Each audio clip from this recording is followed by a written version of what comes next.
I will now recognize myself for a short opening statement. First of all, for everyone in attendance, especially our witnesses, I want to thank you for your indulgence as we have had a series of missteps and delays in what I believe is one of the most important hearings that this subcommittee will have this year. Our panel of experts understand all too well the critical threat faced by the Communist Chinese government.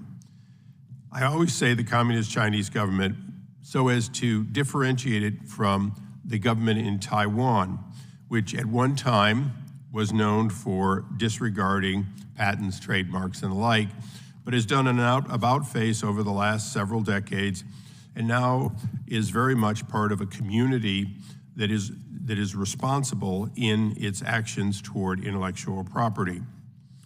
With the advent and growth of artificial and regenerative artificial intelligence, one of the key activities that we see the Chinese government doing is, in fact, predictive use of AI in order to both steal real intellectual property and also to box off and, in fact, deny real inventors their intellectual property.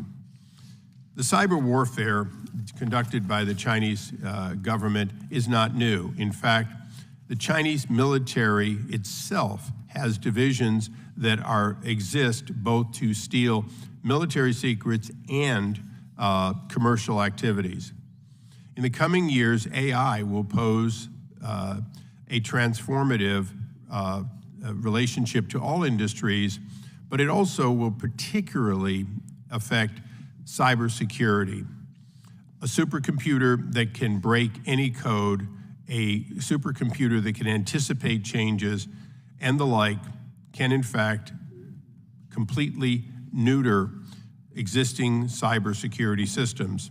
As a result, AI will be fighting against AI in cybersecurity. We will hear shortly if China wins the cyber AI arms race, their ability to steal technology and harm not just our country, but the free world will in fact be permanent. To be sure, American AI development must be done carefully, ethically, and with respect for the values that make us different than the Chinese adversaries.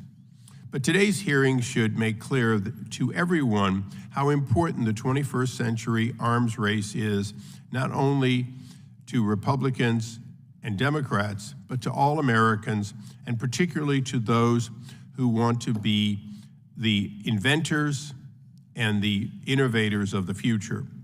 I hope all my colleagues on both sides of the aisle will join with me in seeing the importance of urging the administration, and my opening statement says to shift their priorities, and I will modify that by saying to enhance and expand their priorities to meet the challenge. All of us must come together as AI users, creators, technology companies, and yes, the government, to meet this challenge. No less than the American way and the free world advancements we've had since World War II are at stake. I want to thank all my witnesses for being here today, and with that, I recognize the ranking member, Mr. Jensen, for his opening statement. Thank you, Mr. Chairman, for holding this important hearing, and thank you to our bipartisan slate of witnesses for being willing to share your perspectives with the committee today, and thank you for your forbearance in our having to postpone this hearing in the past.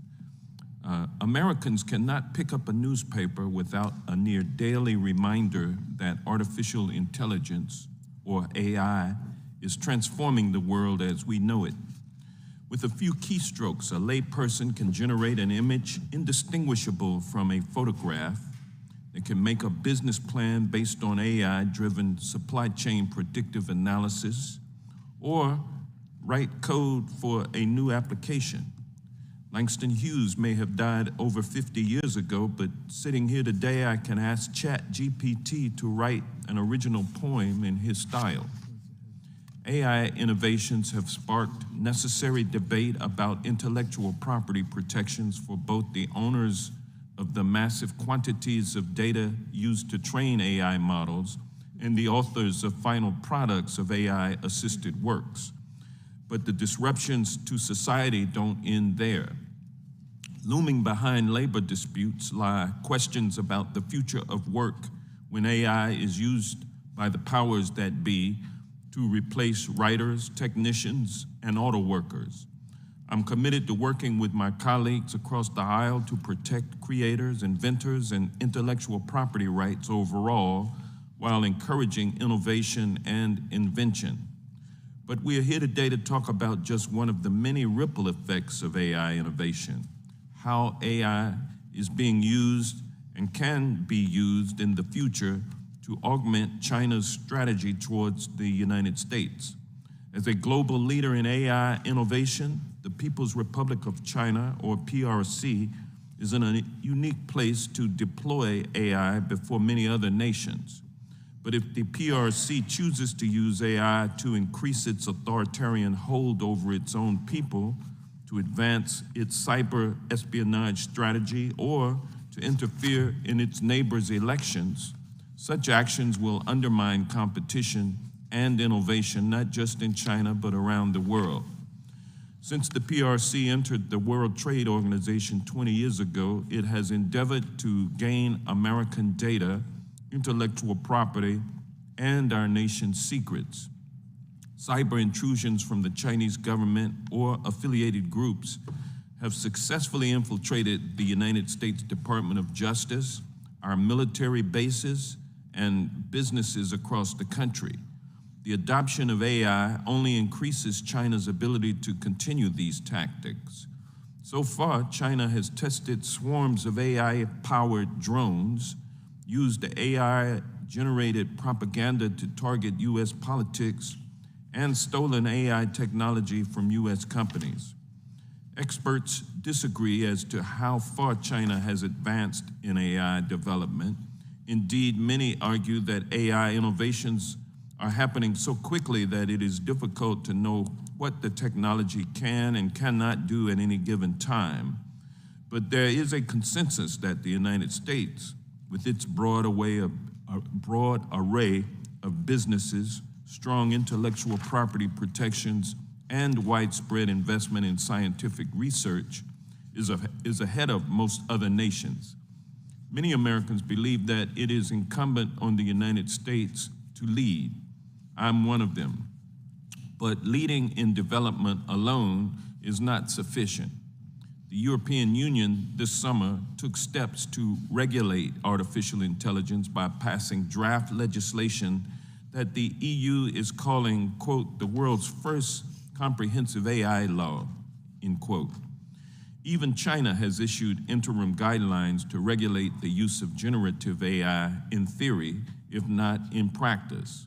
Of the leading nations on AI, the United States stands out for its absence of basic rules of the road. American technology companies and industry leaders have called on the U.S. government to regulate AI and curtail the privacy and security risks posed by the technology. I'm eager to hear from our witnesses whether Congress can properly regulate AI while allowing the innovation to flourish. But we should not stop there. To succeed, we need international collaboration and cooperation in the form of a multinational agreement on privacy and security.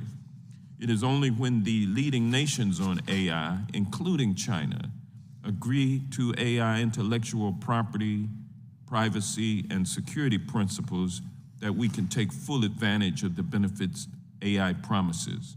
I look forward to hearing from our witnesses, and I yield back the balance of my time. I thank the gentleman. We now recognize the ranking member of the full committee, Mr. Nadler, for his opening statement. Thank you, Mr. Chairman, for holding this important hearing today. Like any new technology, AI can be used for good purposes or for bad purposes, and it has startling political potential. For example, using AI, one could generate political ads, convincing political ads showing Jim Jordan endorsing Joe Biden or me endorsing Donald Trump. During our first hearing of this series, I noted that the government of the People's Republic of China, or PRC, has both manipulated the free market system and used outright illegal means to acquire other nations' intellectual property. In a field that largely relies on players to act in good faith, acquisition of new technologies through theft, cyber espionage, and other forms of subterfuge is part of China's broader national security and economic strategy. In no other field of innovation is this truer than in that of artificial intelligence. The raw material of AI is data. This is why entities backed by the PRC are taking steps to acquire massive quantities of data from the United States and its allies, and they are using all means at their disposal to do so. Within the past decade, we have seen well-publicized data thefts originating in China, such as the 2015 data breach at the U.S. Office of Personnel Management, the SolarWinds hack back in 2020, and the Microsoft Exchange hack in 2021. But the thefts that make headlines are just a small fraction of the total. According to a 2022 report by CrowdStrike, which is represented here today, China was behind 67% of cyber attacks between mid-2020 and mid-2021.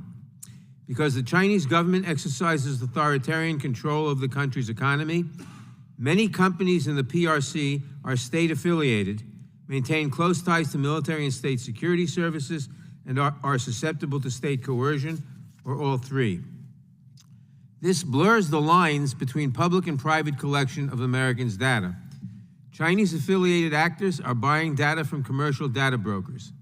They are also collecting data on U.S. persons through Chinese-owned software applications such as TikTok and medical diagnostic platforms like the DNA sequencing company BGI.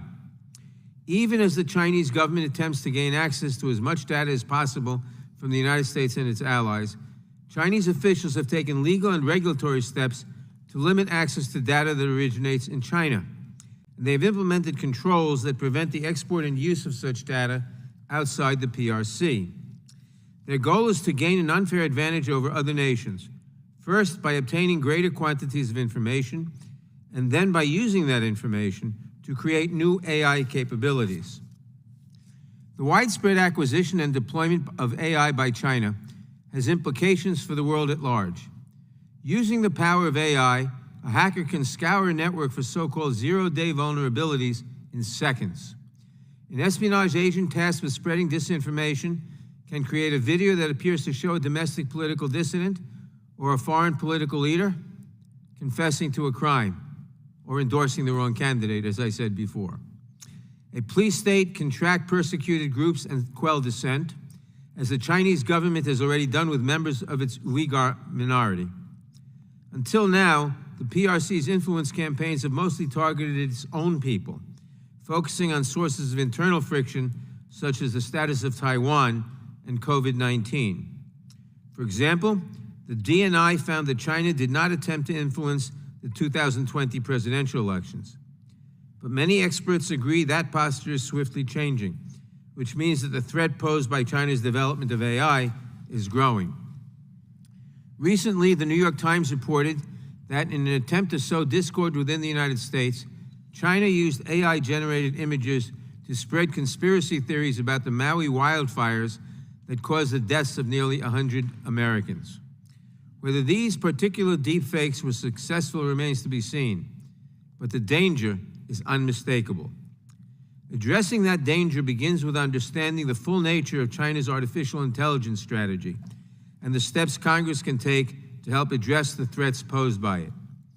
For that reason, this series of hearings is absolutely crucial. At the same time, I would also like to add that I appreciate the tactful manner with which these hearings have been conducted. Even as we protect our national security and intellectual property, we continue to seek common ground with China on issues that affect both our countries, such as fighting climate change. Even when we express deep concern over actions taken by the authoritarian Chinese government, we recognize that those actions do not represent the will of the Chinese people. The United States, meanwhile, is home to an estimated 17.8 million Asian Americans, including many residents of the Upper West and Upper East Sides of Manhattan. Like so many lawmakers, I have heard from Asian American constituents who are terrified by the rise in anti-Asian hate and anti-Asian violence that we have seen as friction grows between the PRC and the United States. I am glad that our hearings have called attention to the very real national security and economic challenges America faces from the policies of the Chinese government, without demonizing the more than 1 billion people who live in China, or the millions of Asian Americans who make our communities and country stronger every day.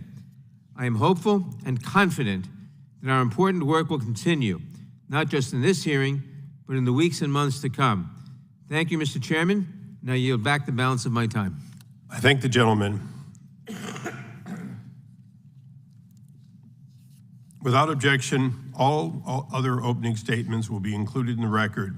It is now my honor to introduce our distinguished panel of witnesses. Dr. William Hannis is the lead analyst at Georgetown Center for Security and Emerging Technology.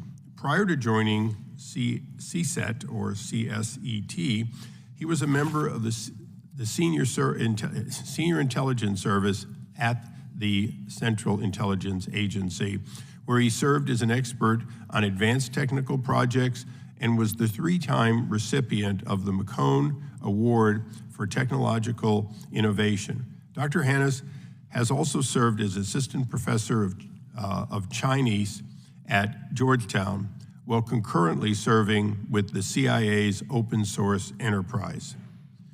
We're also joined by Dr. John Brennan.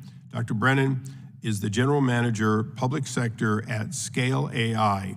He has 25 years of experience across the public and private sectors and has developed and led programs in cloud computing, data science in support of intelligence collection and analysis, cybersecurity, new product innovation, and supply chain.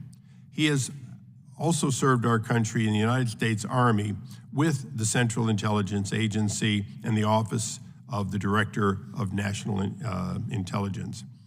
We're joined also by Dr. Benjamin Jensen. Dr. Jensen is a senior fellow for future wargaming and strategy in the International Security Program at the Center for Strategic and International Studies.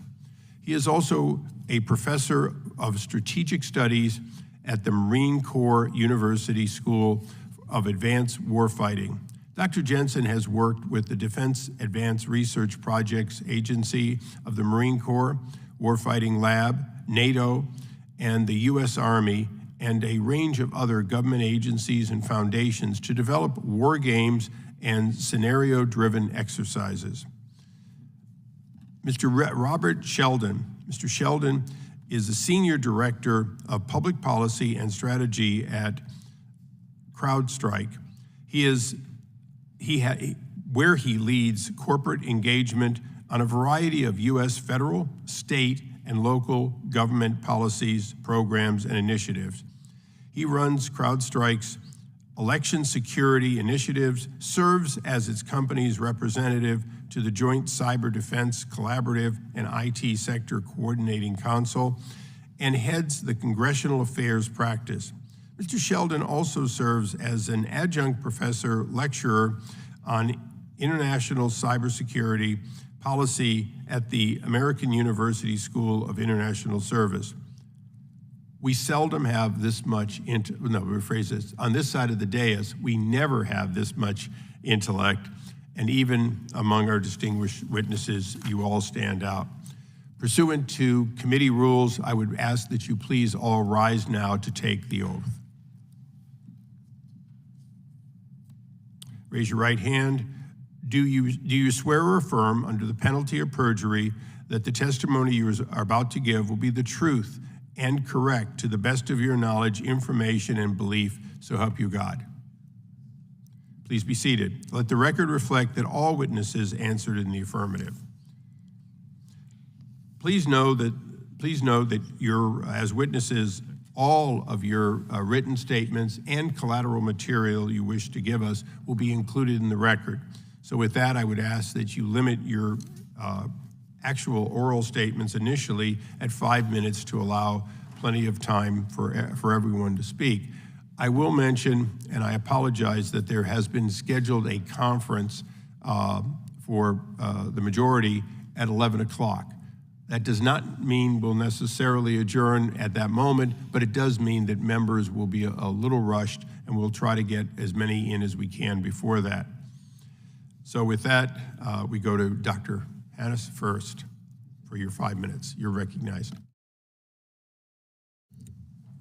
Chairman Issa, Ranking Member Johnson, distinguished members of the subcommittee and staff, I'm grateful for the opportunity to join today's hearing on two topics that have fascinated and frankly terrified me over the past decades, namely China's use of foreign technology to fuel its science and technology enterprise, and China's drive to become the world's leader in artificial intelligence.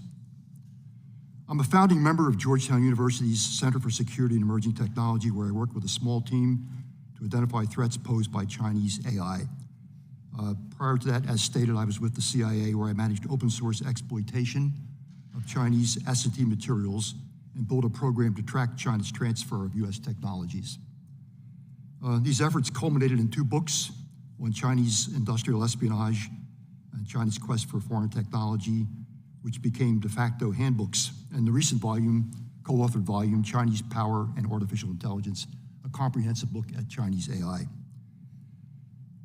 China's technology transfer programs date from 1956 and cover every imaginable practice and venue. The link with AI, besides China's use of its collection apparatus to tap global AI know-how, is the likelihood that China will soon, if it is not already, used AI for cyber exploits to further its transfer agenda. An unholy marriage in which advances in the one promote progress in the other, multiplying existing threats to US and allied security. I'll talk about these 3 in turn. First, Chinese technology transfer practices. It's impossible to condense some 700 pages of book narrative, terabytes of unclassified data, a mile-long list of known cases, and 2 decades of horror stories into this brief space. My testimony accordingly is limited to an overview of how the Chinese transfer system operates, with emphasis on so-called extra-legal or gray area transfers, maneuvers, at which China excels and which are devilishly hard to track. Chinese artificial intelligence, my team does not share the perception that China's alleged lag in generative AI, that is large language models, absolves us from concern because A, they're not that far behind. B, China need not be at the cusp to adapt these models wherever it wishes. C, it can literally beg, borrow, and steal what it needs to be competitive. And finally, and I think most importantly, China is aggressively pursuing alternative paths to advanced AI, aimed at artificial general intelligence and a first mover advantage. China's use of tech transfer to further its AI program. This is two-sided. While respecting China's homegrown efforts to build advanced AI, which we have come to greatly admire, they do a lot of good indigenous work, China has not shied from acquiring AI technology from abroad. My team has documented China's use of each of its acquisition venues to advance its AI program. Legal venues of support provided by US multinationals are on a scale that shocks even this jaundiced observer. A case against China's efforts to relieve the world of proprietary technology is easier to make now than years before, as evidenced by today's hearing. But myths die hard, such as the notion that China can't create in AI or other high-tech disciplines. They can. That it will always be behind, that's not necessarily true. Or that exposure to democracy will lead to responsible behavior. We all know how that experiment turned out. The United States intelligence community, USIC, of which I was a part, and to that extent responsible, should also be held accountable for its failure to seriously pursue so-called science and technology, S&T, intelligence. That is, identifying and monitoring foreign S&T threats, and for relegating open source intelligence to an enabler of classified collection rather than regarding open source as an entity worth pursuing in its own right.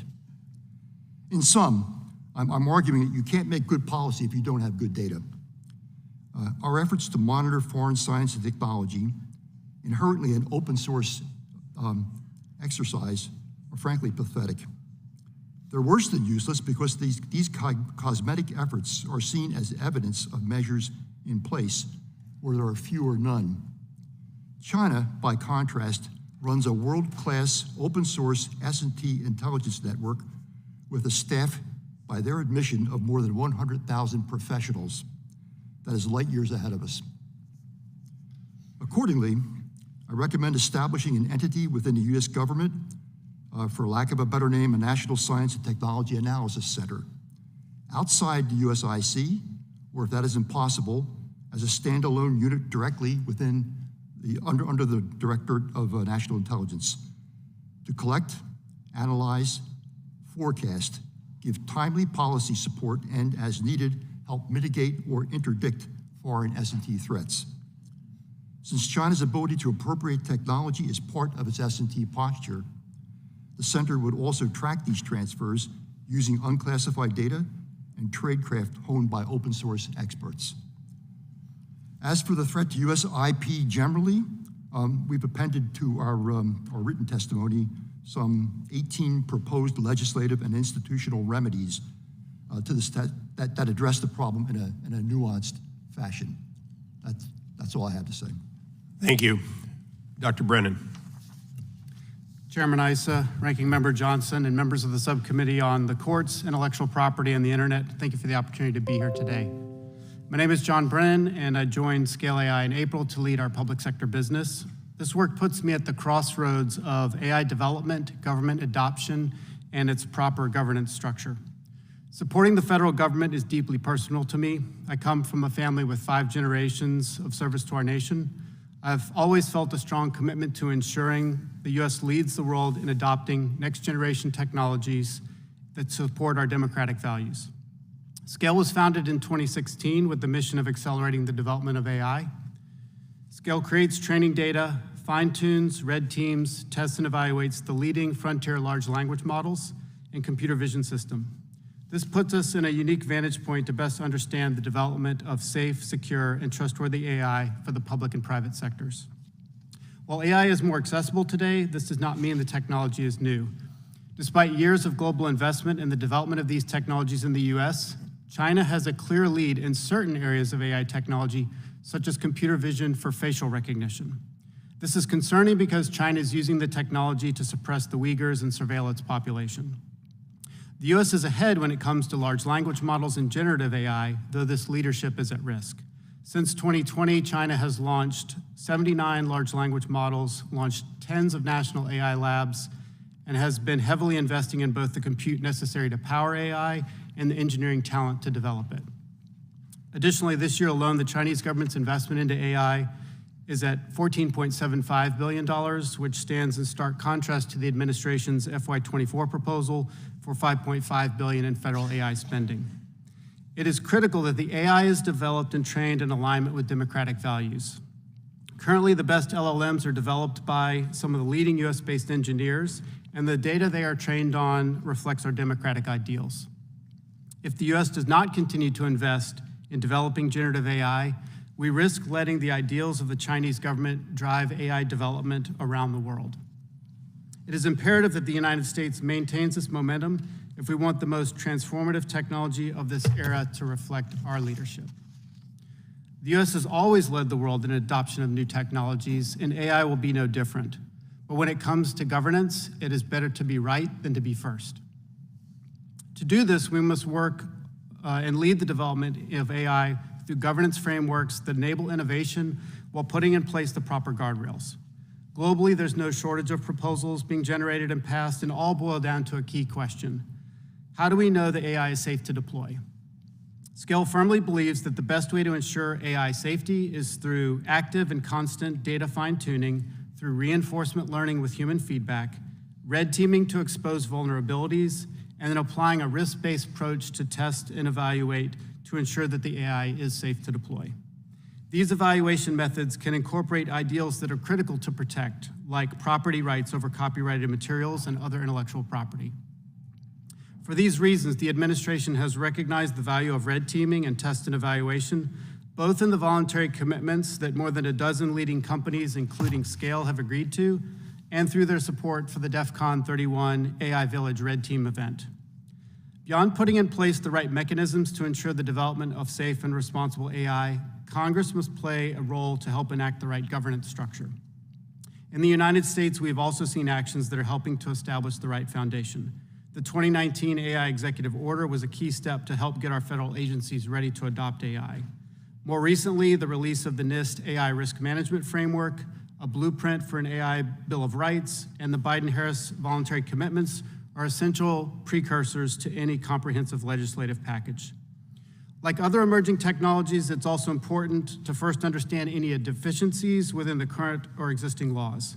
Once these gaps are identified, we can address them through rulemaking and new legislation. While it might feel urgent to act swiftly to keep up with global developments and maintain the United States' strategic advantage, one of the most important things we can do now is to establish an effective regulatory framework that will ultimately be the approach the rest of the world wants to adopt.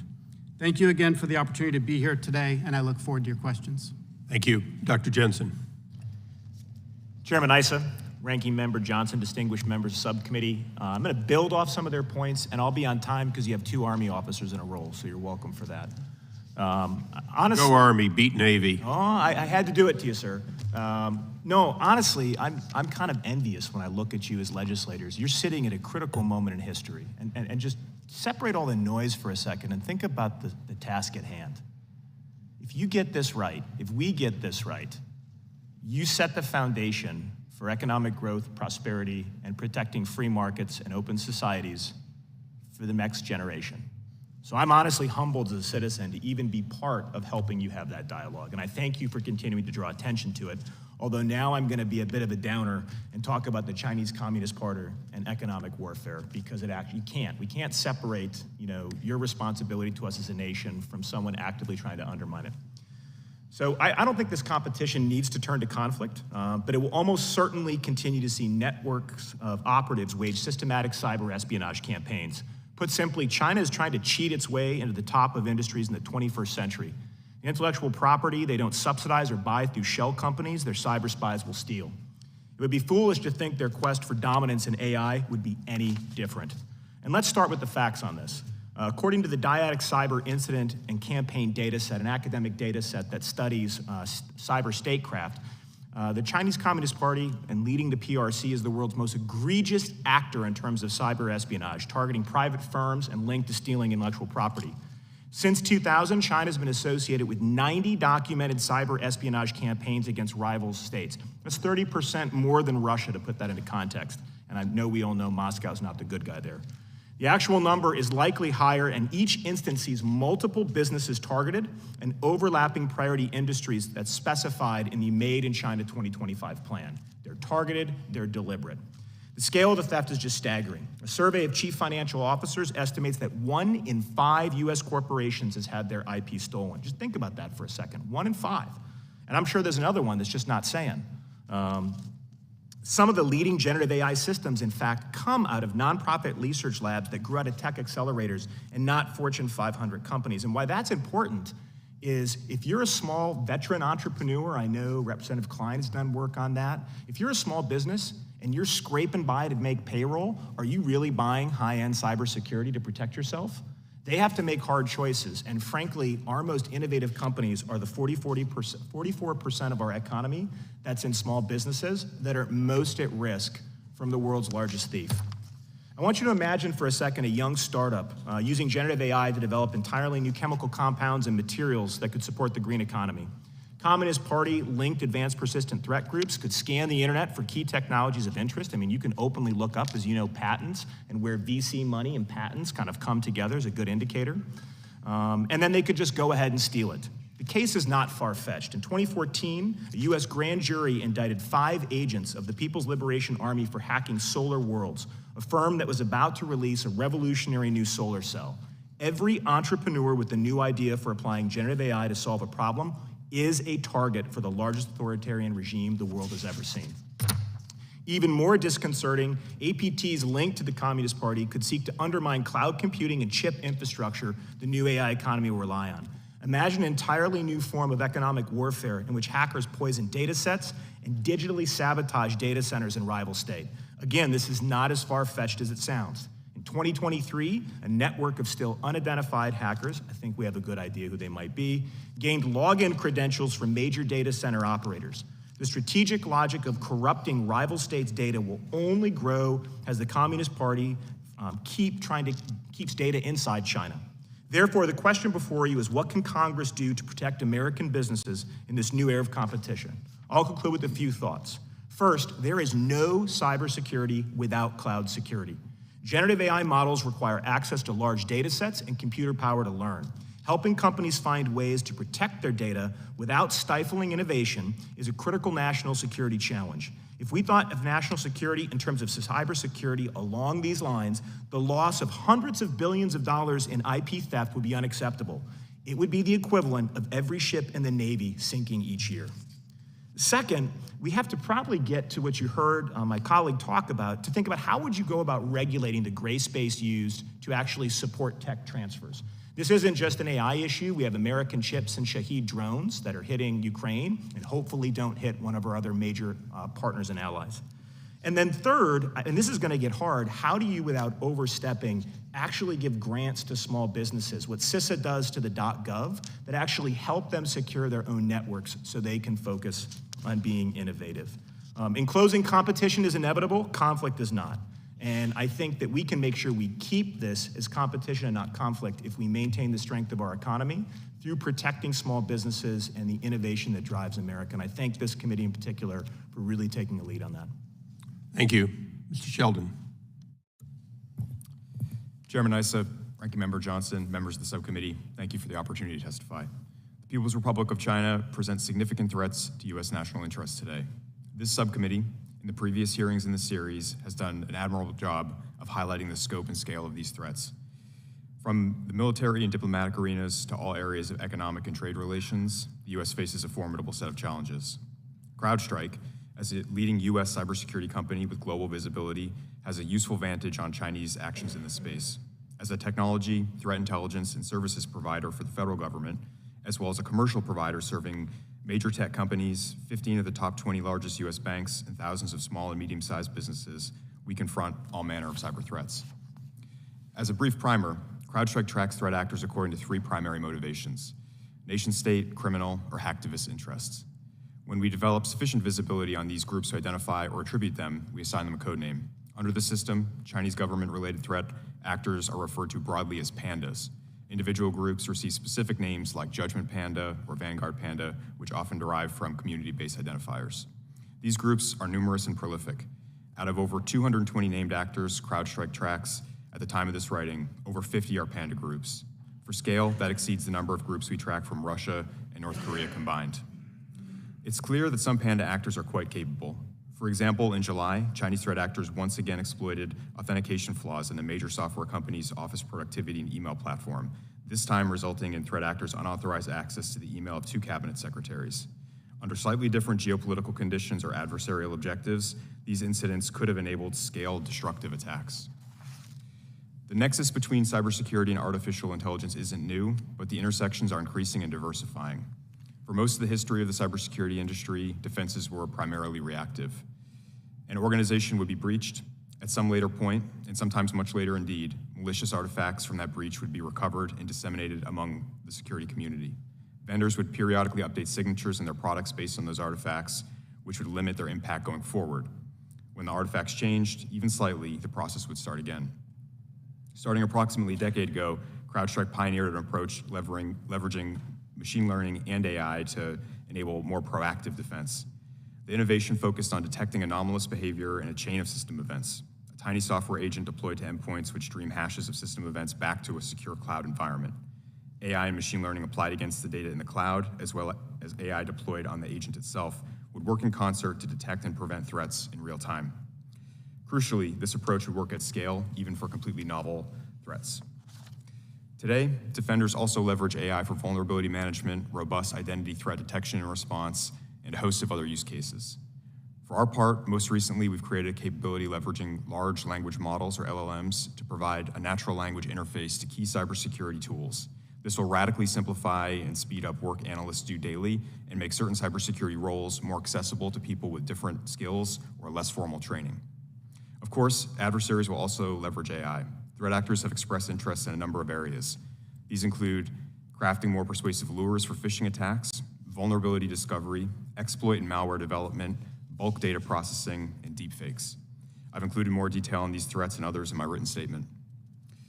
As the committee continues its work on AI, I'd like to offer a few recommendations. First, support continued AI innovation for fields like cybersecurity. Although threat actors will leverage AI, it's important to recognize the significant current benefits AI is driving in cybersecurity now. Today's solutions overperform by a wide margin legacy tools that do not leverage AI. And importantly, attackers will continue to leverage AI to innovate regardless of the rules of the road for defenders. Second, invest in threat intelligence. The security community must continue to monitor threat actors engaged in intellectual property theft and the use of AI for malicious purposes. The more we understand about these groups, their targeting practices, their resources, and their constraints, the more accurate a threat model we can develop to help us defend against them. And third, promote U.S. federal cybersecurity. The U.S. government faces among the most severe threat environments of any organization globally. To the extent that threat actors are able to leverage AI to enhance their capabilities, the U.S. government will be an early target. Moreover, findings from successfully defending federal agencies can support the development of best practices of value to other sectors like academia, commercial enterprises, and nonprofits.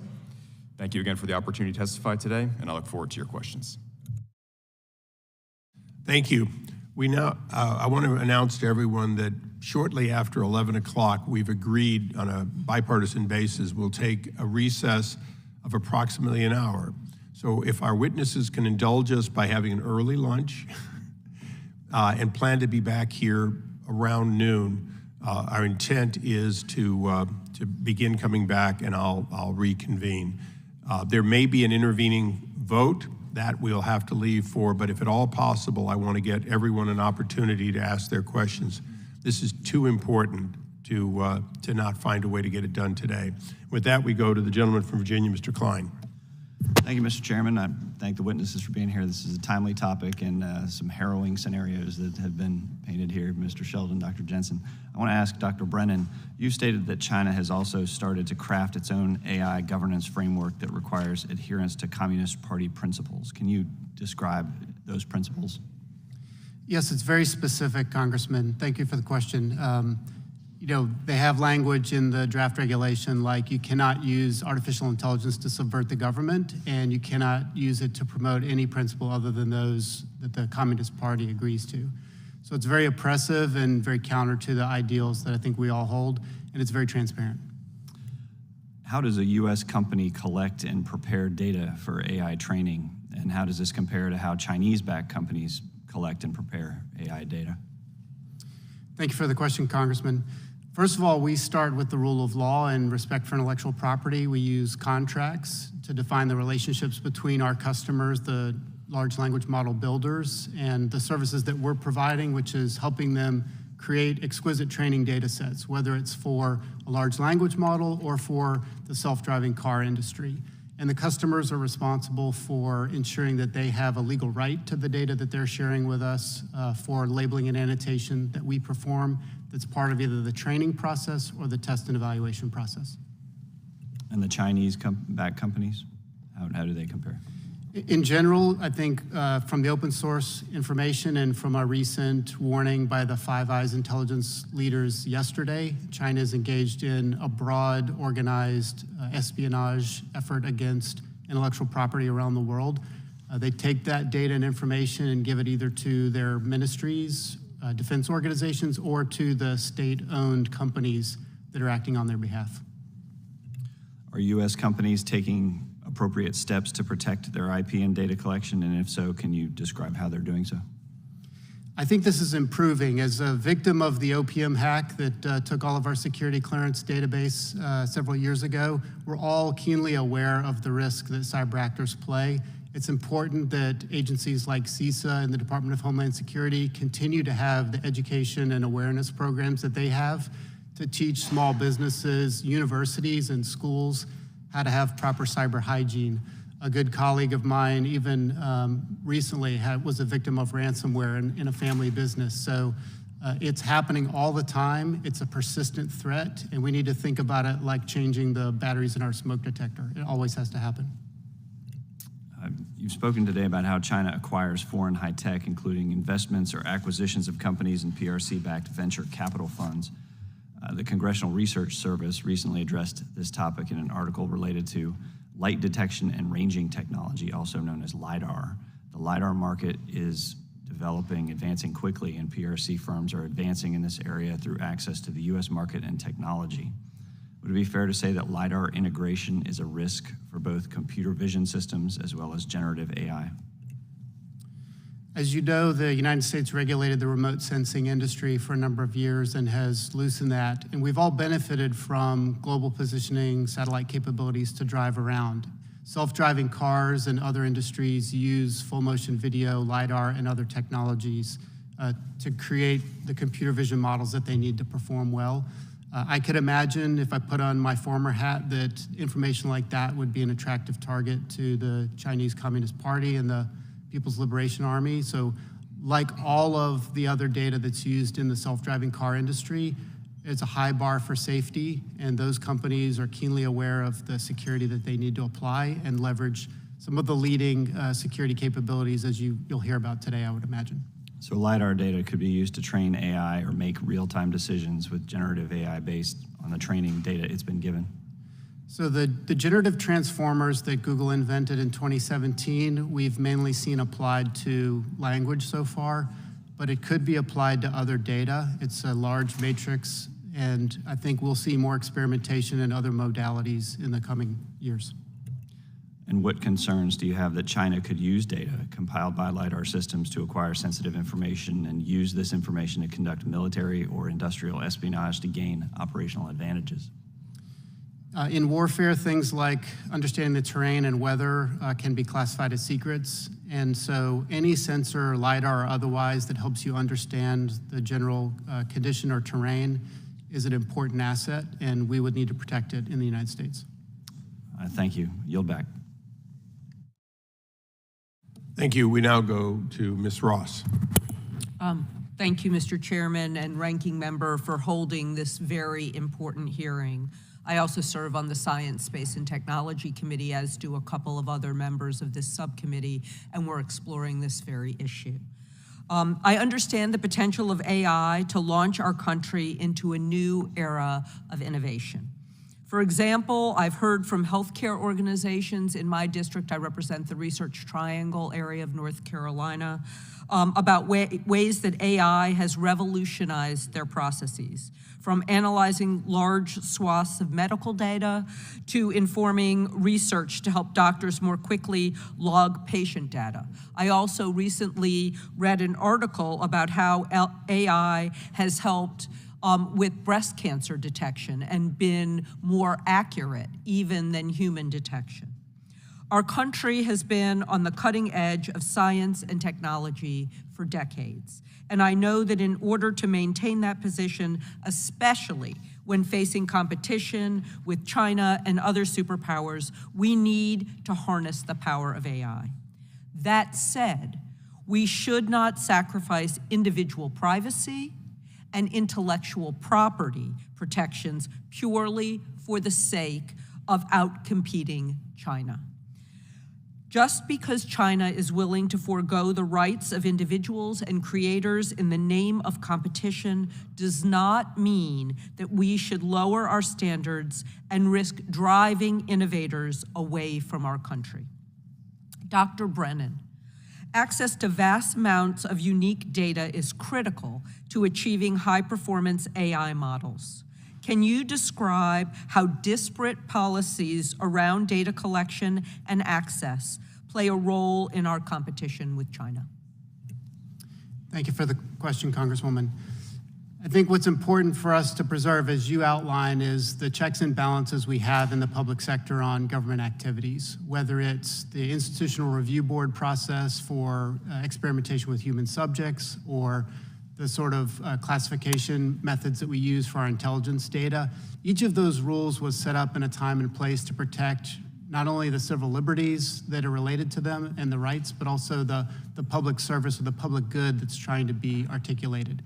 And I think just as our government dealt with the digitization of information from paper and memos to the internet and email, we have cybersecurity professionals and policies that can help us properly protect the information.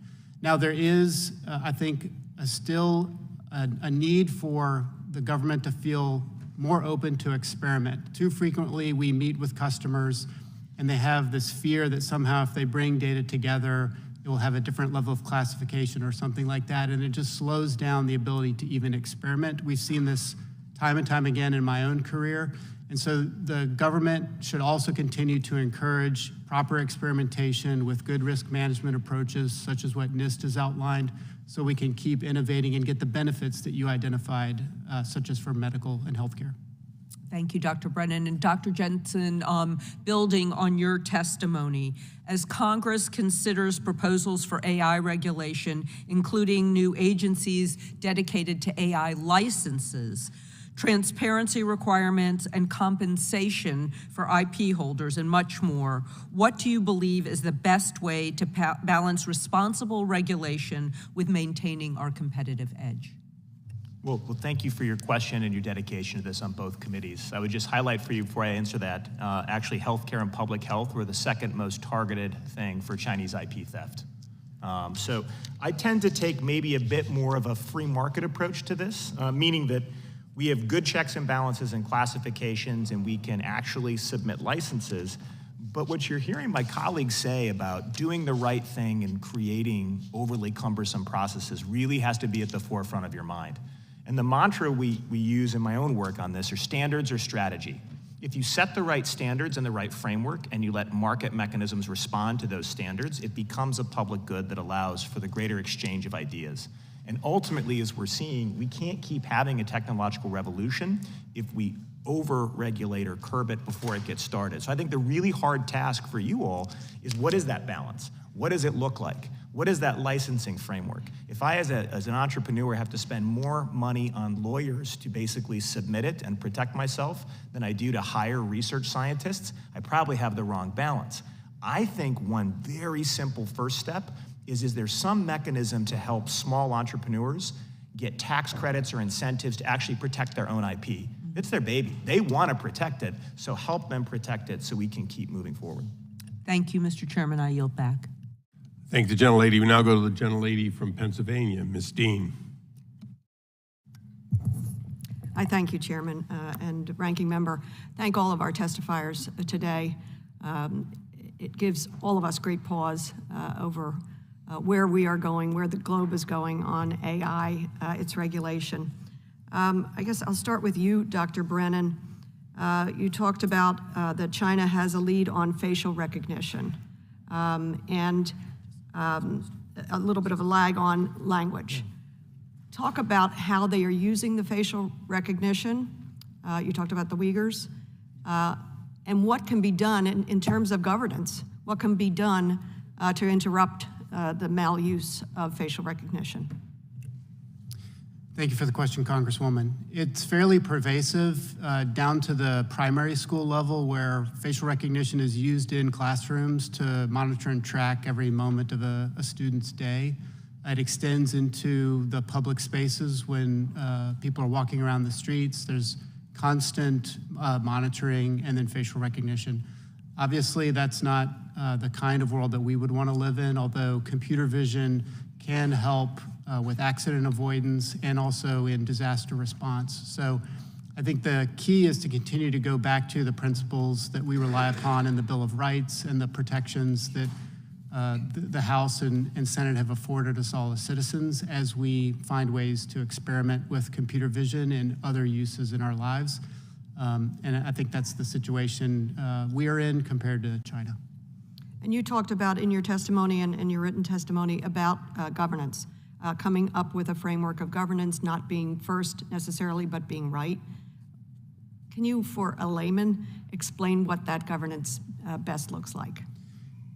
Absolutely. I think some good examples are, if you turn to the Department of Defense, 10 years ago, the leaders in the Department of Defense wrote their first regulation and rule on how to think about autonomy in weapon systems, and they continue to update it. Part of that regulation mandates that there must be senior level reviewers in the process. And so that's a good example of rulemaking that those leaders can rely upon across the department to ensure that they're going through test, safety, and other evaluation techniques as they consider an application of AI in autonomy.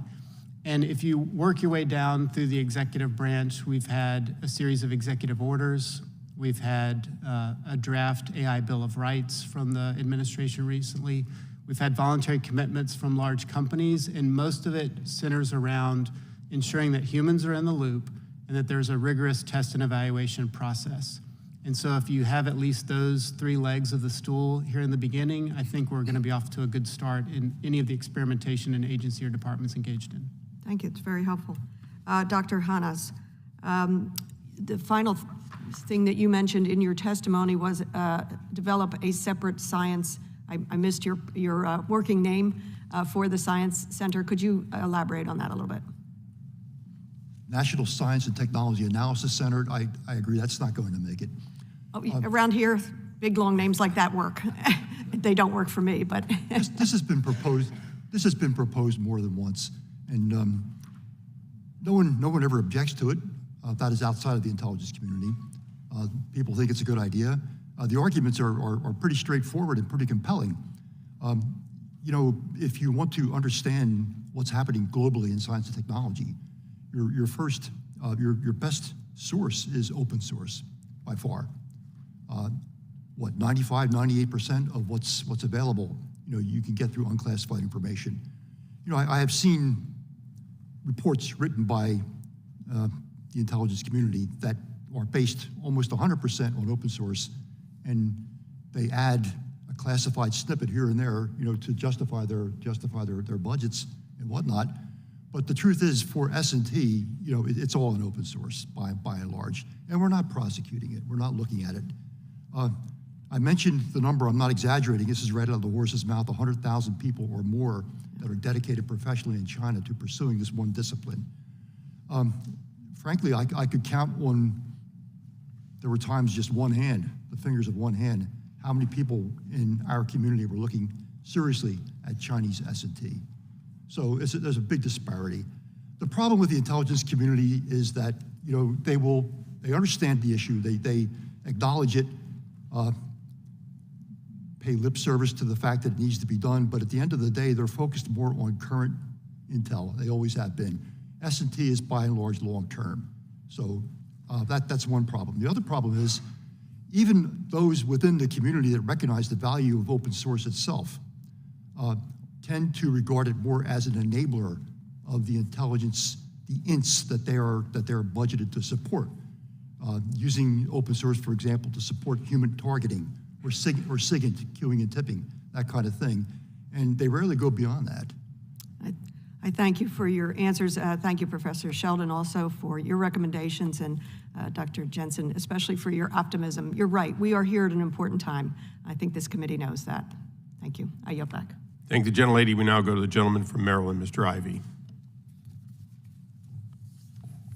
Thank you, Mr. Chairman. I want to commend you again on these hearings. I appreciate the way you've structured them and the fact that you've focused on this repeatedly because it's such an important topic and, at least from my perspective, taken a bipartisan approach in doing so. So thank you so much for that. I did have a question. I think this is for Dr. Jensen. You mentioned I think it was 44% of small businesses are most at risk in the United States for these sorts of cyber attacks. And I think there was a suggestion about perhaps we could provide some sort of subsidy or some incentives to help these companies protect themselves. Having come out of a small business, it was a law firm that was victimized in this way, and we had to pay ransomware. You know, I'm sure there's probably millions of companies who need this kind of assistance but can't afford it, or just on the day-to-day calculation, you're doing your risk analysis, you just try and keep your head low and do your work, but it's going to be a problem. So what sorts of things could we as Congress do to help provide, whether it's incentives or subsidies or something, to help these small businesses protect themselves? Well, thank you, Congressman, for that question, and sorry about the Orioles. I'm a Nats fan, so I'm, beyond sorrow, I think. Total grief, I think, is where we are. But yeah. Apparently, that's not a bipartisan shared belief here. The sympathy is limited. Yeah, generative AI is not going to make better baseball players, so we're going to be hurting for a while. This is a critical question for someone who grew up raised by also a family that thinks about it. My parents owned a small business, and so exactly what you're talking about I watch daily. I mean, I know it sounds like kitchen table issues, but it was like, are we hiring someone, are we firing someone? So the idea of imagining my mom and dad having to think about spending money on cybersecurity just blows my mind when I think about it. And I think the path ahead for you in Congress is you actually have a great case study in the evolution of CISA. So I think if you actually go back and look at all the fits and false starts, really from 2000 forward, as we formed DHS, you began to pull in different agencies and kind of really lay that out, I think that'll give an interesting roadmap. Because even though CISA has taken the lead in defending the .gov, that's over 100 different agencies, each that are very different with all sorts of diverse concerns. So I think that actually is a great case study to start with and see what worked, what didn't. The good news is, not to be a shameless self-plug, we're actually launching a big report on that history Monday at CSIS. So we actually detail that history and talk about how do you actually balance that right. But at a minimum, I would think there has to be some type of funding provision. So for example, CISA will fund for those federal agencies, they get the first 2 years of continuous diagnostic and monitoring software paid for. After that initial 2 years, the funding becomes a bit more complicated, but at least you can give that jump start in.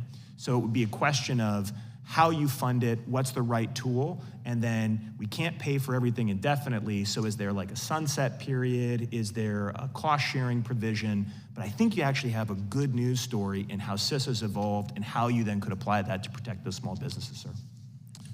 All right, and would that be, just to follow up on that a little bit, I mean, sort of a funding source, and I would assume we would knock out, for example, law firms that are doing litigation. I don't know that we'd have to protect those, but those that have certain qualify perhaps for national security providers of some kind, or what sort of parameters could we set so we could target whatever the funding is and get the most bang for the buck?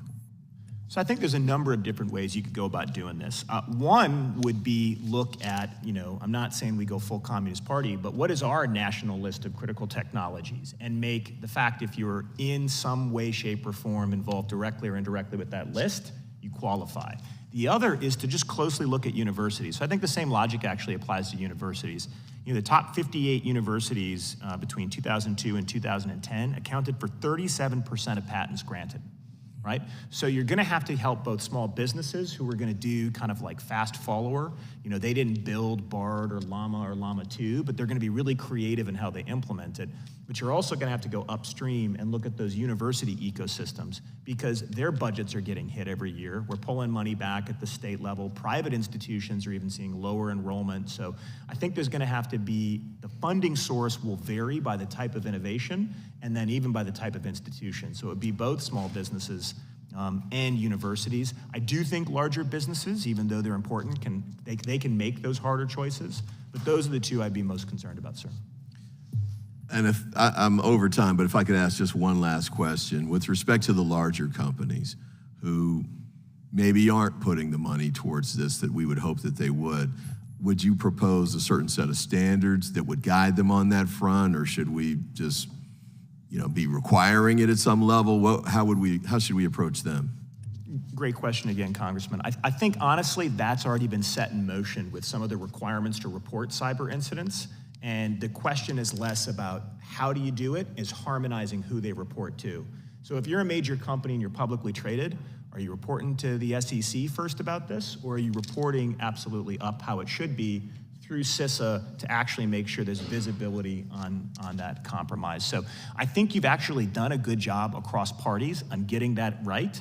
It's just going to be harmonizing, because the last thing you want, even if you're a large business, is you get 3 phone calls, one from the FBI, one from the SEC, and then one from NSA, and then you're wondering, like, which one do I return to first? So I think those are in place for the larger companies. I think it's just a question of harmonizing that they know routinely which call they take first. Thank you, Doctor. Thank you to all the witnesses, and thank you for your indulgence, Mr. Chairman. You're most welcome, and the indulgence came from the ranking member, who will now recognize Mr. Johnson. Thank you, Mr. Chairman. Mr. Jensen, China has used AI-generated images to sow discord related to the Maui wildfires a couple of months ago that took 100 American lives. What is America's exposure to deep fakes and AI-generated images from China? How can that hurt us from a security standpoint? I think deep fakes are going to be the defining security issue of the next 10 years. As awful as the wars that we find our partners in across, globally, unfortunately, this is the one that scares me the most. Because what happens if you destroy trust in a society? You can't have an open polis and a republic if there isn't the ability to trust the information. And unfortunately, the technology is moving at a pace right now where it's very difficult to keep up with how you can help both, whether through just convention and practice, people identify the fakes, or do clever things like watermarking images. You still probably won't be able to do it with text, unfortunately.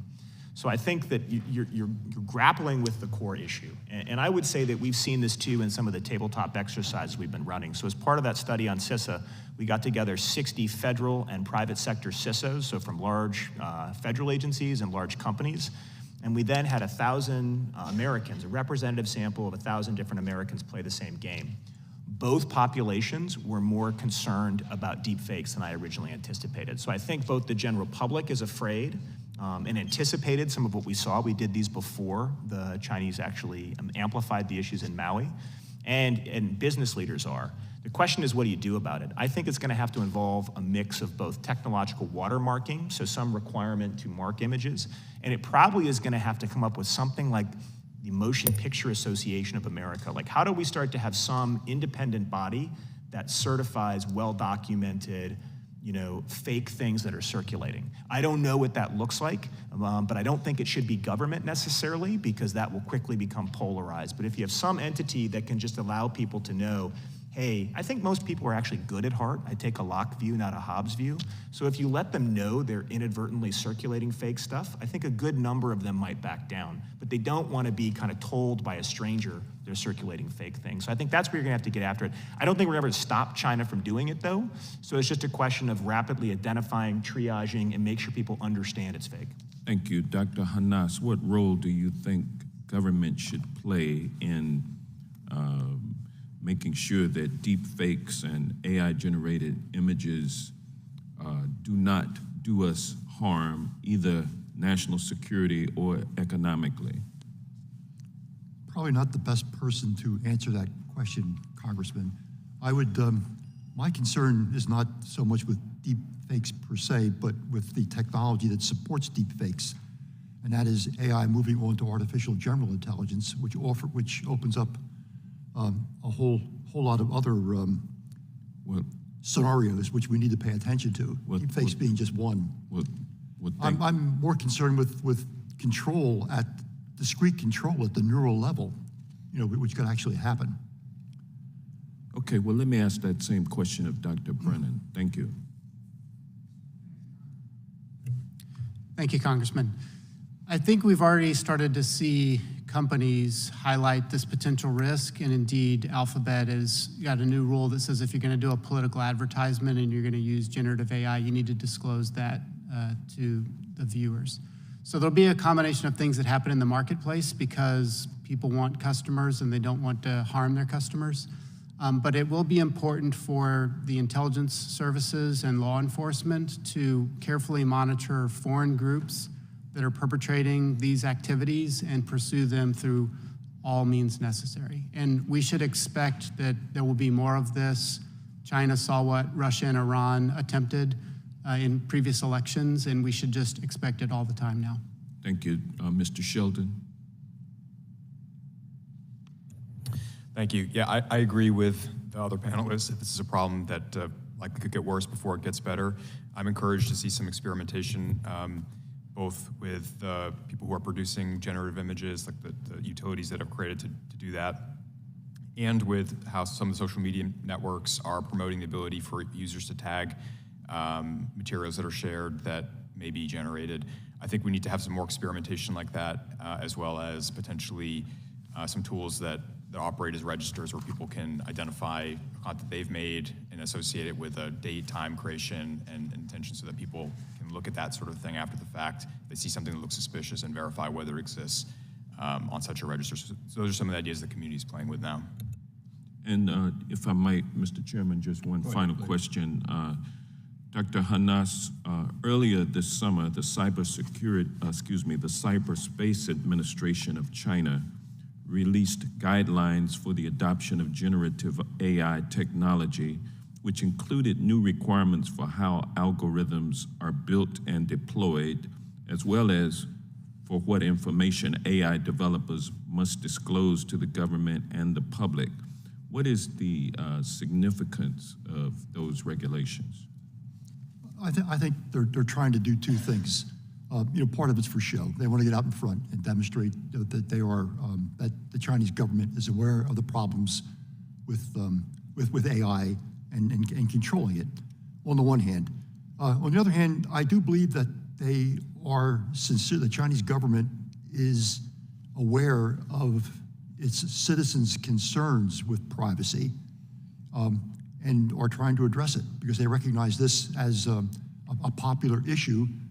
And it's to their advantage to address these issues, to keep the public happy, is what it comes down to.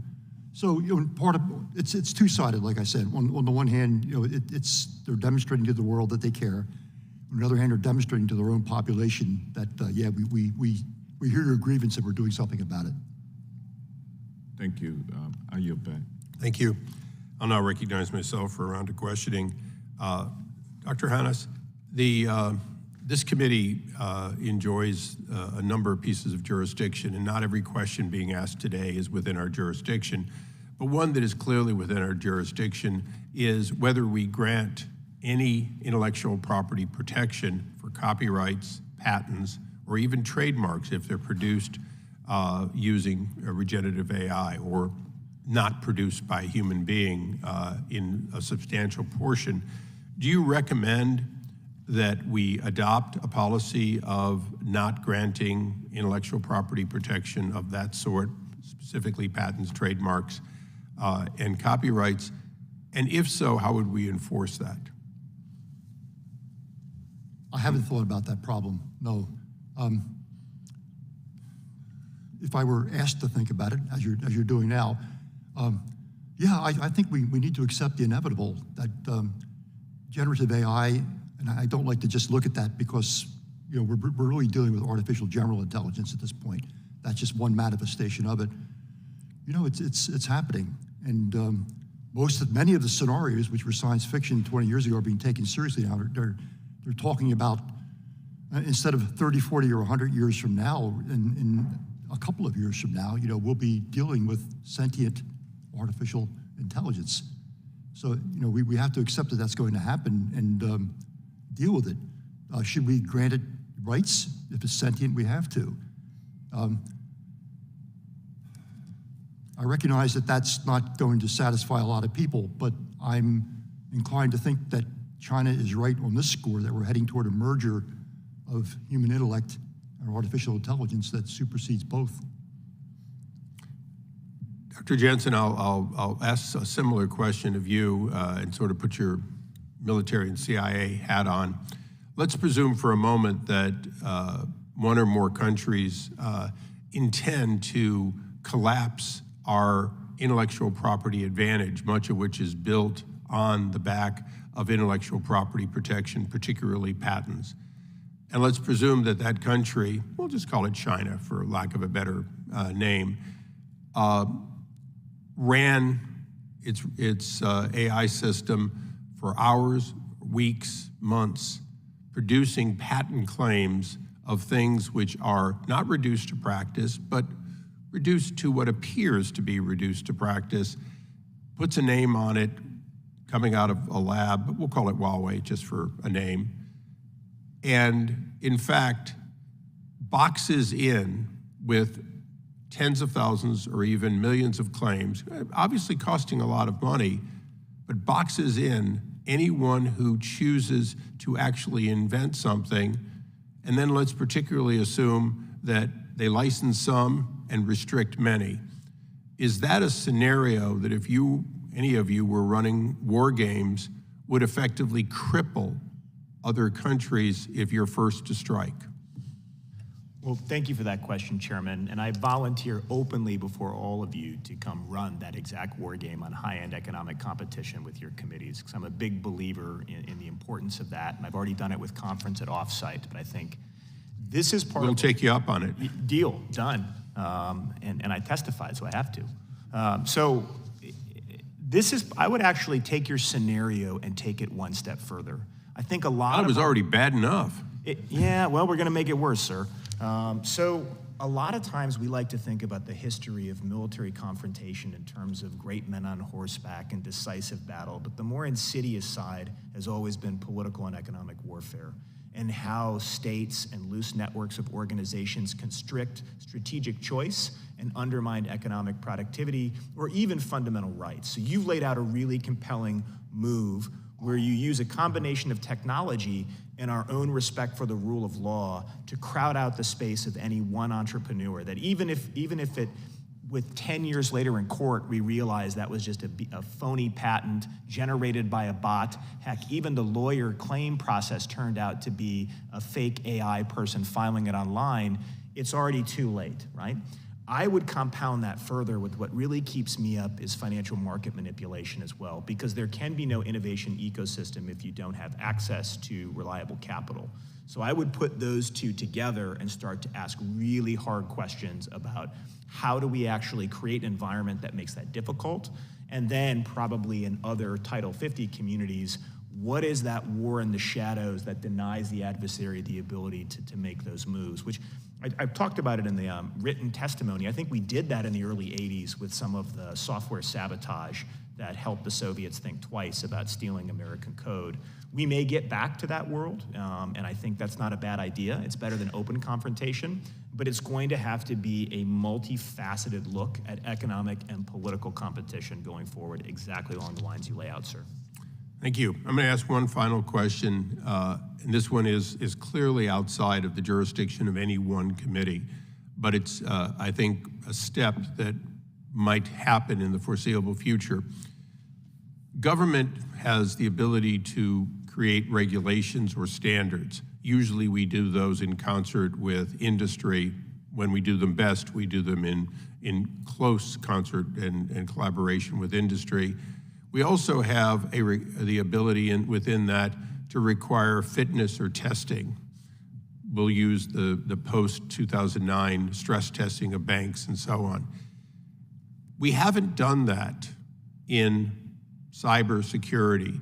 We've allowed it to grow with the idea that the FTC will absolutely cripple you after it happens, unless you're the government, and all of our clearances are now in the hands of nefarious people.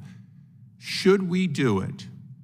And if so, would a combination of, if you will, a U.S. or even a U.S. and ally global umbrella of basic security layer that is there, and obviously this would be primarily implemented at the cloud level of each of the major cloud participants, many of whom have already on their own initiative done some of this.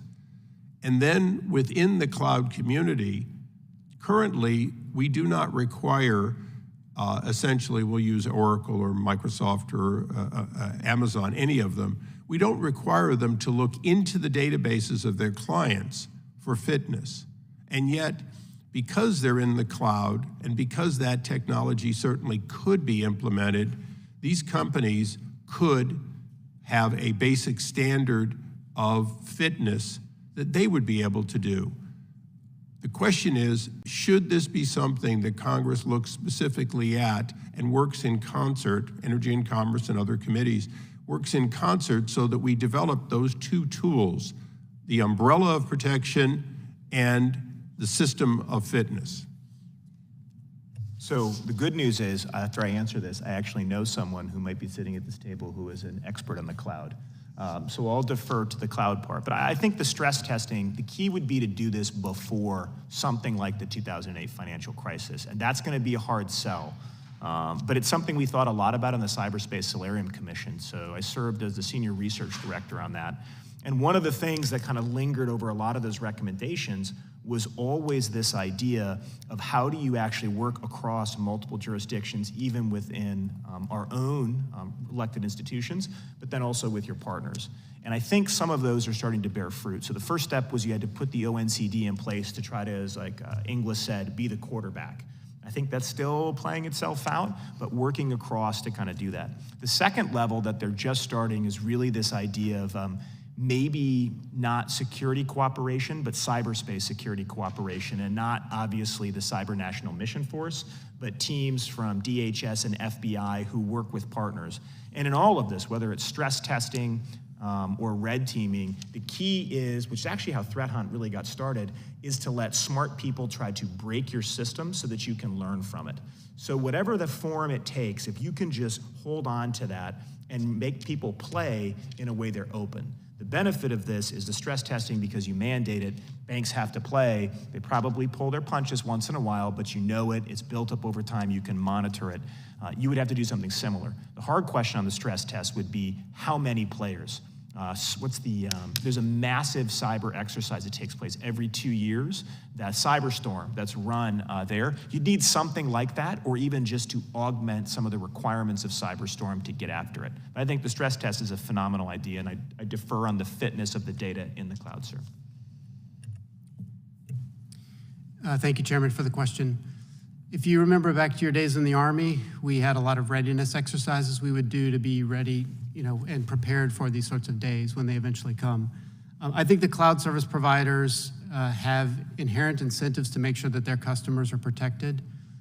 They have programs to constantly remind them of times and ways in which they maybe are not using all the security features of the cloud. And after spending more than 7 years working with governments to implement cloud computing technology, I think the leading CIOs and CISOs, even in the federal government, believe that they're safer in the cloud. Now that said, if nation states are going to attack us constantly and attack private citizens and private infrastructure, then I think we should also expect our government to protect us. Okay, and with that, because we do have conferences of both Republicans and Democrats going, and because there's an unknown question of the vote, I'm going to recess until a time certain, which will be 12:30, unless we are voting on the floor, in which case, extend your lunch.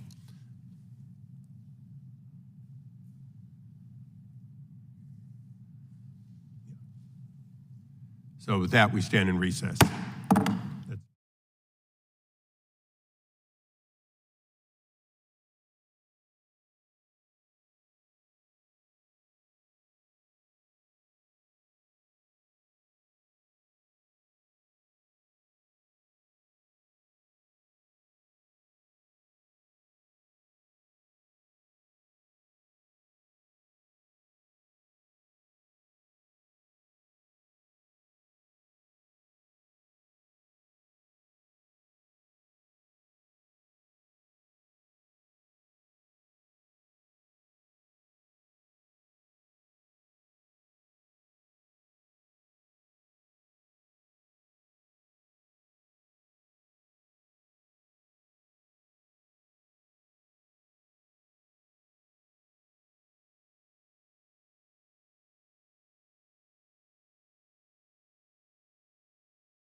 as we go to a more informal part, do any of you want coffee?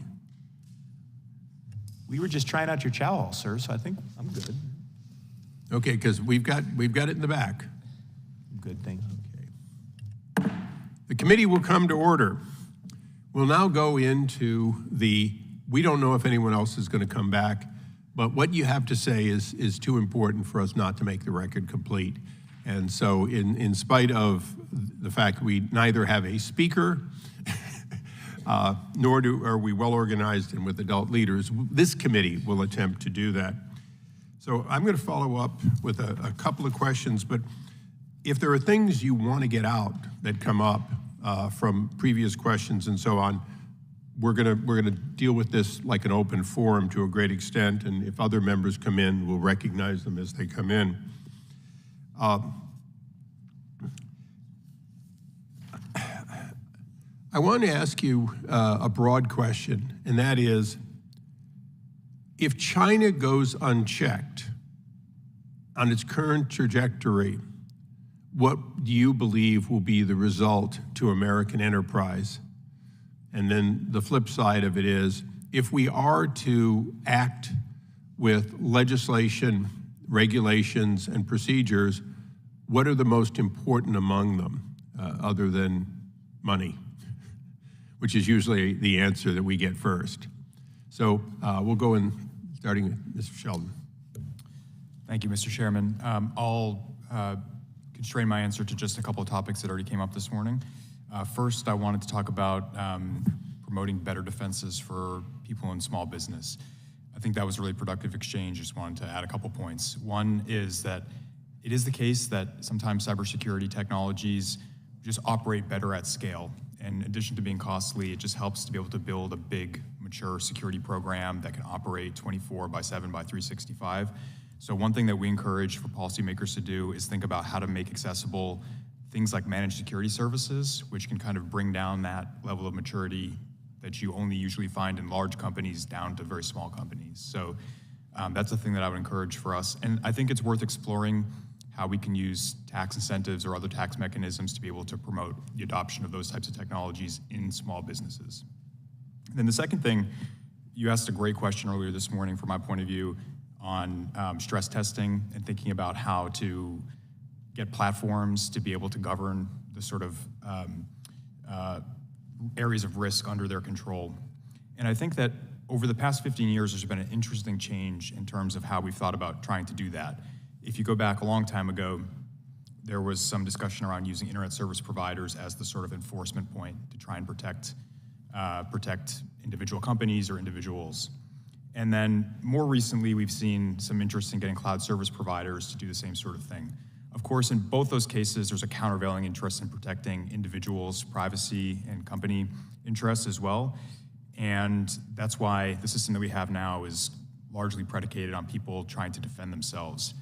There's a thing that's happening within the US government right now, and it's being driven by CISA, which I think is a really interesting and important way to square the circle. And that is to try and get more concepts like secure by design and secure by default adopted by major platform providers. And the idea behind that is to ensure that you have a situation where companies are accountable for delivering secure services to different users, and that so that vulnerable users aren't the ones bearing the responsibility solely for their own defense. And I think that that's a really important concept that we can help promote over time. Thanks. I'm excited to answer this question. Actually, at lunch, we were talking about how he wished he could have answered the small business one, sir, so that was great. I want to start with the first one about unchecked. I wonder what'll break first, the Chinese Communist Party or the American economy. I am not an optimist for China's future at all. When you have a nation of 1.4 billion that suppresses basic human freedoms and women's right to even have a productive dialogue in their society, that shows you things aren't going well. But usually authoritarian regimes are their most dangerous when they're at their death's door. And that means that they will use the competition with the United States as a way to possibly rally around the party, right? To basically come at us at every means possible. And I think you've laid out a number of those scenarios, both very creative ways of tying us up legally, accelerating economic warfare, accelerating political warfare, getting us stuck in arms races that are important, but ultimately self-defeating from a net assessment standpoint. Now, how do we compete in that, and what can Congress in particular do to compete in that? Because I do think, you know, our service members are ready for that challenge, have been planning for some time. I think it get back to what we're talking about. How do you promote innovative new companies without over-regulating them? And I 100% agree. This is not a money question. This is a smart governance question and creating that kind of playing field. So whether it's whatever the mechanism, credits, subsidies, there's better experts on that to figure out the right calibration for small businesses and universities so that you make it harder for the Chinese Communist Party to get in. You alter the cost-benefit calculation. I think tech standards are more than just secure by design. We need to start sending our top diplomats to the International Technical Union to negotiate new standards and as technology comes online. I do also think the stress testing, I don't know if Congress can mandate that, but whatever instrument you could use to kind of push for more than just cyberstorm, large-scale games. Just in case you thought it was a made-up question, the concept of how we would do it is to rein in the Federal Trade Commission by creating a safe harbor. Almost every company of any size, their greatest fear is somebody will hack in, some employee will misuse their own authority, and then they will be under a consent decree for years and a very expensive oversight. Even happens to very small companies, sometimes putting them out of business.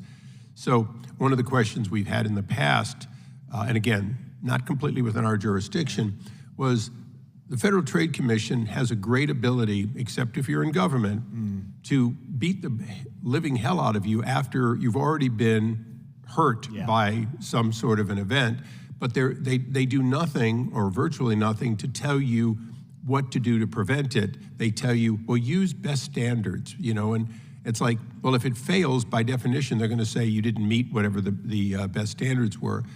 Safe haven of quote, recognized stress test and, if you will, cloud, compliant would seem to be where the government can say, if you do this, we will give you, even if something bad happens, and eventually it will, because nothing's perfect, we give you the safe haven from litigation, safe haven from your own government. Doesn't mean you don't have to fix, doesn't mean you don't have to make people whole, but that was where we saw the soft hand. The late Colin Powell always said that the way he got problems solved, including in Haiti, was he went down there and explained to the dictator that the carrot he was offering is if he left, he wouldn't use the stick.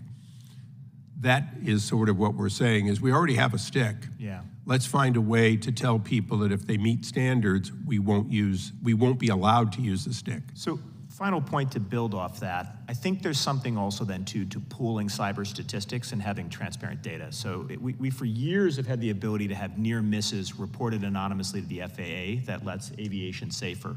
If we don't start pooling cyber statistics and anonymizing them, we're not gonna have a sound set of data to actually be able to price risk. It'd be like trying to run the American economy without accurate inflation data, accurate GDP data, accurate unemployment data. And then the last would be visibility in supply chains.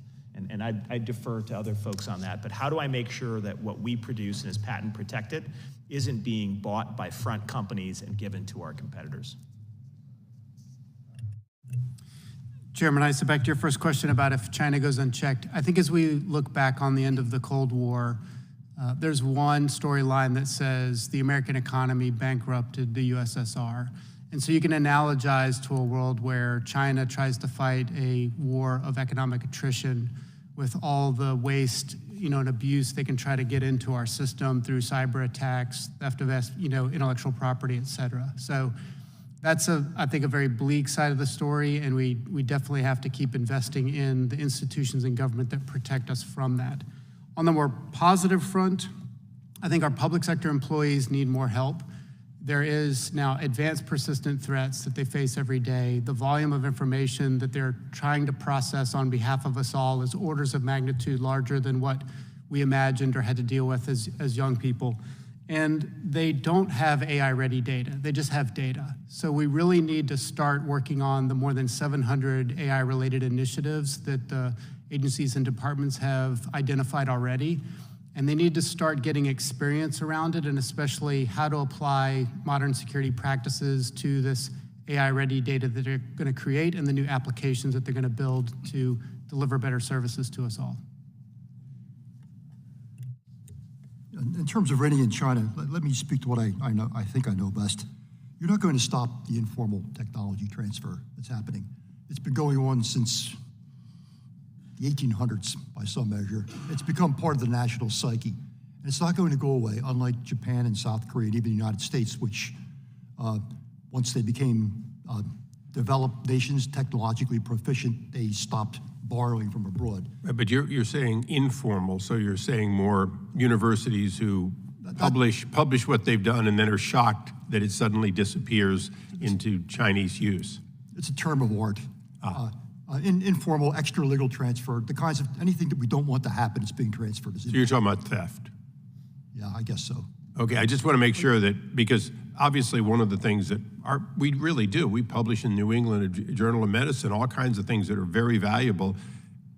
They cost a lot, and we do, in fact, create a take it if you want it environment, but you're talking about over and above that, there's always been somebody sneaking in, getting you to hire one of their people for 6 months to get to know and then run back. We identify three major categories of technology transfer: legal, illegal, and extra-legal, which splits the difference. Extra-legal is, we don't know whether it's legal or not because we're not observing it. We can, but we don't. We're not equipped to do it. Which gets to my point, you won't stop the informal tech transfer, but you can get out in front of it with the right amounts of data. Chinese scientists, administrators, particularly when they're speaking in Chinese, although they know darn well they're being monitored, they don't feel it in their gut. I'm sure they're listening to me saying this right now and shaking their heads. But that's the truth. They say the darndest things in their open source materials. And it can all be captured. We've run pilot programs to do that. So, you can understand what's going to happen in the areas of technology transfer, by identifying their needs, first of all. What do they need? What do they need to acquire that they can't develop on their own? And then also identifying beforehand and monitoring the venues through which they fill these needs, and it's all doable. As far as the AI development effort, ditto for that.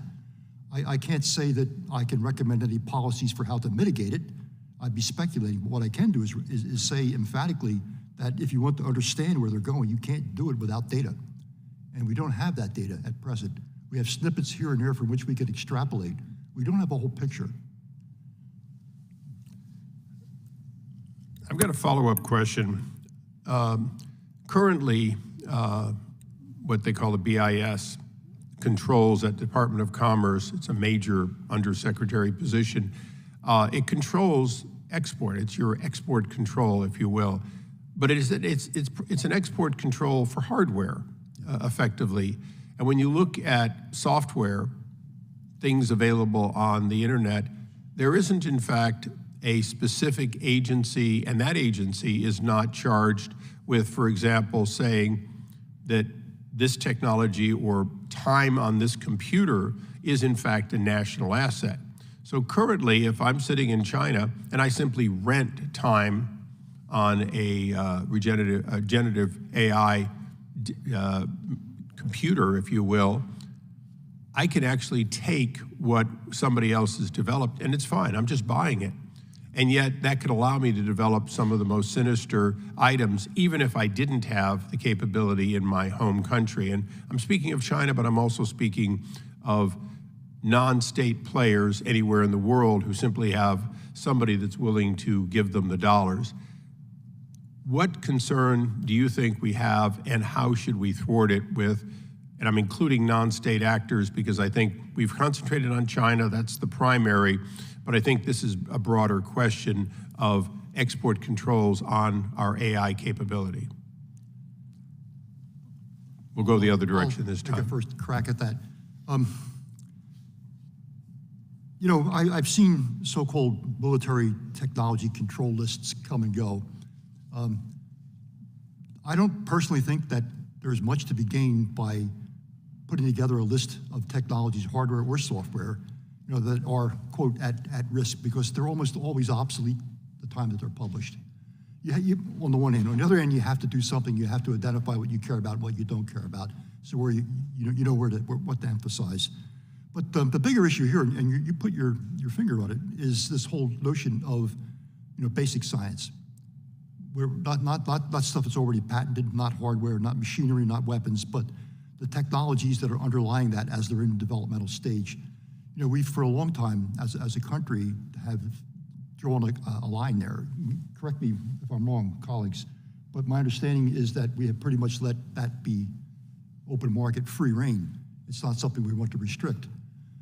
Now, the National Science Foundation, for example, for the first time is starting to take that into account, that maybe we need not to be so open in this area. That's the US side. I can tell you, again, that China understands this perfectly well, and they identify in their open pronouncements the need for them to access technology while it's still in the early stages and while it's still basic science.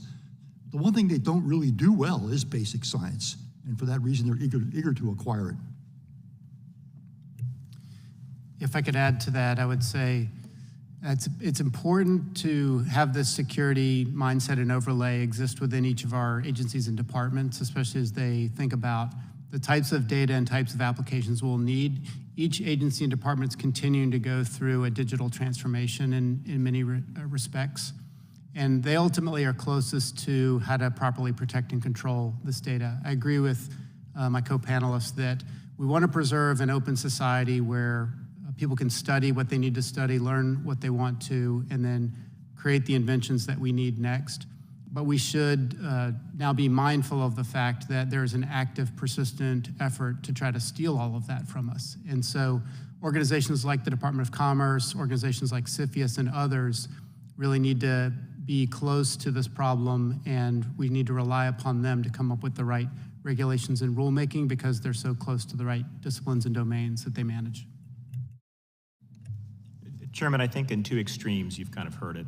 You either can lock it all down, in which case the cost is you will be less innovative just because there's fewer people exchanging information, or you can completely open it up, right? And then you buy innovation through letting people exchange ideas, but with the clear risk of slippage into other nefarious actors.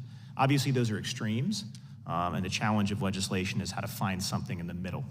And I think the key to that something in the middle should always be an eye on trusting our ability to out-innovate our adversaries. The fact that they aren't good at basic research should mean we double down in basic research. And then separately, probably find a way, which would be outside of this committee, to basically go after it through Title 50 means where give them indirect costs for stealing certain things. I just don't think export controls will work in a global supply chain as well as they have maybe historically.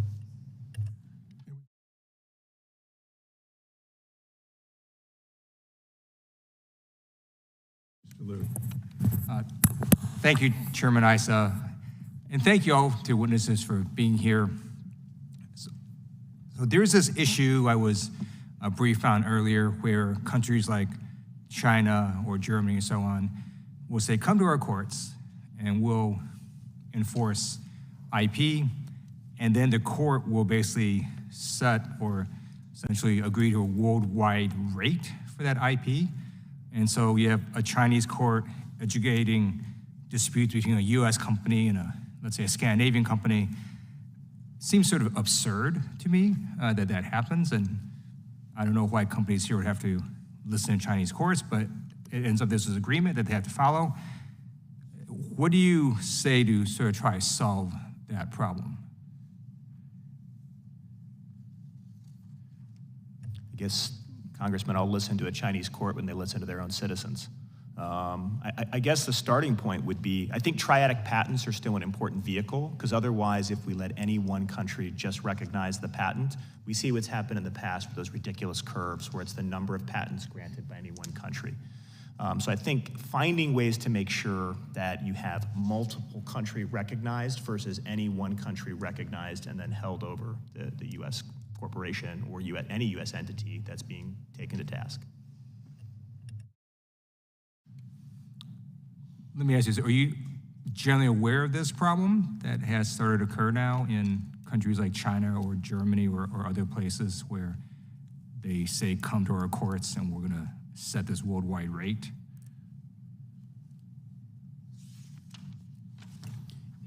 It's not an area that we've dealt with at scale. I think in general, the idea of people shopping for a venue and then trying to get a consent decree that conforms to the policy they're trying to establish is a tactic that we'll see more of. I think it's important that we continue to push in the World Trade Organization and other international venues the protection of intellectual property and national rights. There is an effort to have a separate world order that China is trying to organize with Russia, the Taliban, the other organizations they've invited to the Belt and Road Initiative recently. That's not a part of the world order that we want to be part of, so we need to continue to push back with our ideals and values. Great. Thank you. So another question I have is that American businesses are often targeted by China for their intellectual property, either as a cost of doing business in country or through cyber intrusion. Is China targeting artificial intelligence technologies in this way, and have they been successful? If any of you know. I can speak to that. Thank you, Congressman. We have seen interest from Chinese threat actors that we associate with the nation state in targeting industries like semiconductors, cloud service providers, and even companies that are doing applied R&D or productization of AI technologies for the purposes of intellectual property theft. Okay, thank you. So the National Institute for Standards and Technology, otherwise known as NIST, describes trustworthy AI as incorporating validity and reliability, accountability, and privacy among other essential building blocks. In its 2019 AI guidelines, the EU included ethics principles for trustworthy AI. Do you believe Congress should incorporate trustworthy AI into its legislative proposals? What's your view on that? Congressman, thank you for that question. We definitely support the administration and the leading companies around the world who are developing these models in embedding ethical and responsible AI principles in what we're doing. The NIST's AI risk management framework is a great articulation of that, and we also see it being implemented through model regulations in organizations like the U.S. Department of Defense.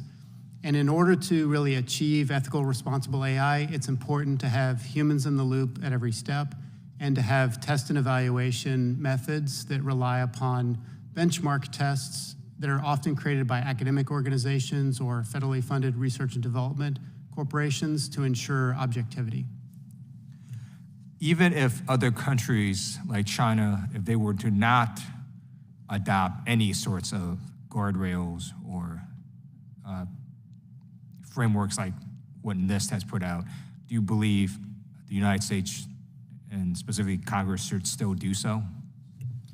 Congressman, I think it's very important for the United States to continue to lead in this regard. In my testimony, I talked about it being more important to get it right than to be first, and to create the kind of governance framework that other countries around the world will respect and want to implement. And the alternative is, if we do not continue to lead, China will continue to promote the kinds of regulations that they've been drafting, which include language like you cannot use artificial intelligence to subvert the People's Republic of China Communist Party and the other values that the Communist Party upholds.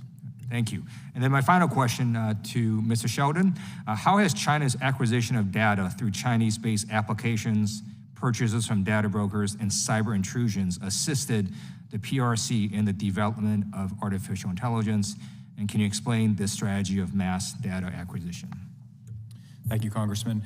I think we should have an expectation that China will continue to aggregate large data sets for a variety of different purposes.